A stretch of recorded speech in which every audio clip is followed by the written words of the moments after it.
Hi guys, happy new year. It's 2021 and man, I can't believe it's 2021. But I am so excited for this year. 2020 was crazy for probably everyone. In today's video, I just wanted to talk about my goals for this year. Honestly, just in general, business and personal. I also just got an Amazon package, so I'm gonna open that actually right now. So today's video is gonna be just me talking, basically. Okay. Oh, these are cute. Okay, I got some batteries. Some rechargeable batteries. I also got cases to put them in. I have more.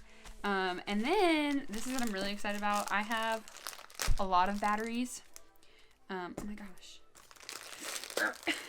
I have a lot of batteries. Dang, the packaging is legit. I have a lot of camera batteries. So this is a case that just like holds them. So they're not all over the place. So yeah, I'm excited about these. But let's get into this video. I'm just going to be talking about kind of what I want 2021 to be and what I'm hoping to get out of it. This morning, actually, I watched a 20-minute video by Matt Day, and the title of it is "Has Social Media Hurt My Photography?"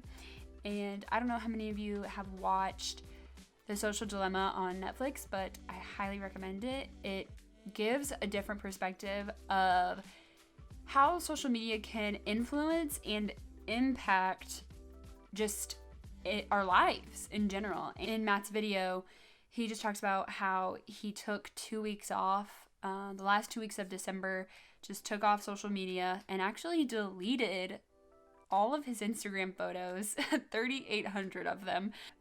In the video, there were 3 things that really resonated with me and really made me think about what direction I want my photography to go in and also my YouTube channel. The first one he was talking about was intentionality and slowing down. So they do go hand in hand, but intentionality is just being more intentional with,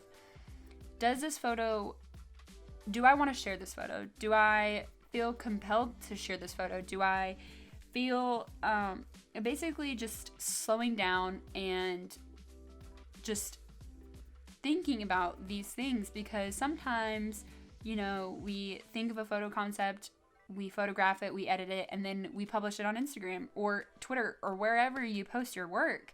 And we don't even get a second to think or even look at our photos and enjoy them ourselves.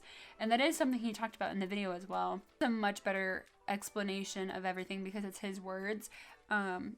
But the video just really got me thinking about just slowing down. And another one is basically marinating on the photos you take and not necessarily feeling the pressure to post right away or post at all. And he's just talking about how some of the photos that he'll take, he's not going to post for days or weeks. Just talking about all of that. And I highly, highly recommend it. But that leads me into the rest of my video where I'm going to talk about where I want my photography and my YouTube channel to go. My first thing that I thought of was I'm turning 22 this year. And, for me, 22 is very, very young. There's definitely this unsaid pressure from social media and the comparison game of I'm 22, here's where I should be, this is what I need to be doing, I should have this done by this time, and whatever else. I have so much time, and you have so much time. If you're even younger than me, you have so much time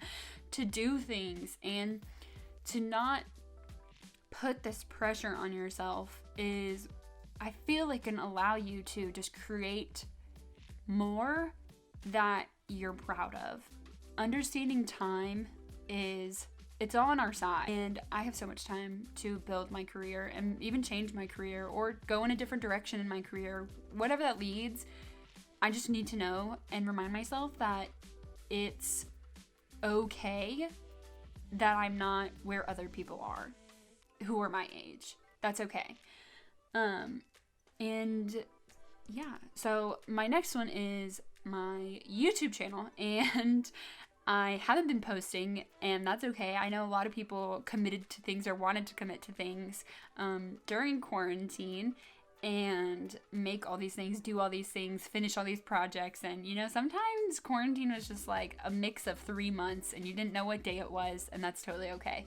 But moving forward, I definitely want a more concrete, somewhat concrete idea of where I want my YouTube channel to go.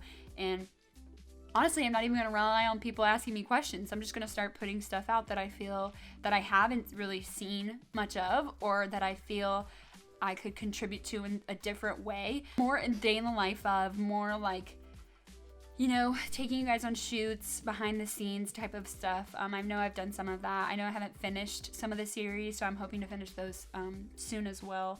But just moving forward, I don't really want this to be a very informational channel, just more of like documenting my life, my journey as a photographer, and seeing where it goes, and just having fun and not really feeling the pressure of, oh my gosh, I need to make this type of video because it's hot, it's trending. So yeah. The third thing I would say is I'm doing more personal projects, and one of them I actually found from TikTok, and it's not even photography related, or I mean, it kind of is, but this lady during quarantine decided to subscribe to the New York Times and get a physical copy of every Sunday's paper, and she would read it and would take out clippings of what was happening in the world. And I was like, that is such a great idea, because for so many reasons, it is so easy to forget what you ate 3 days ago for dinner, for breakfast, for whatever. And for me recently, I actually have been taking Polaroids and also printing some. So hold on, let me show you guys. So I actually bought this binder, kind of like where you would put baseball cards in, like a baseball card collector thing, but it's specifically for the Fujifilm Instax stuff. So this is just another way for me personally to have a tangible item where my photos can stay, rather than having them on my camera roll where I sometimes go back to, if at all. But some of these are printed and some of these are not. Some of these are actually from where we were or what we were doing. But I find this to be really cool. And if you don't already have a printer, an Instax printer, I would highly recommend it. If you're a very visual person, and you want to remember some of the days that you do stuff, or like the things you do, or like moments, I would highly recommend it. And you don't even have to show people this. Like, you don't even have to really like tell anybody. Like, it's just for you, and that's kind of what matters. So that's what I'm going to be doing, is the New York Times Journal starting next week, next Sunday. And you know, I'm not really going to share more about it other than on here of what I'm doing, but just more projects like that, like this, and just more photo projects, personally, just to document my life, because I just want my kids to also have that when they're older, and to see like what it was like kind of during this time, just to preserve moments, because that's what this really is preserving moments in time, to look back on. And yeah.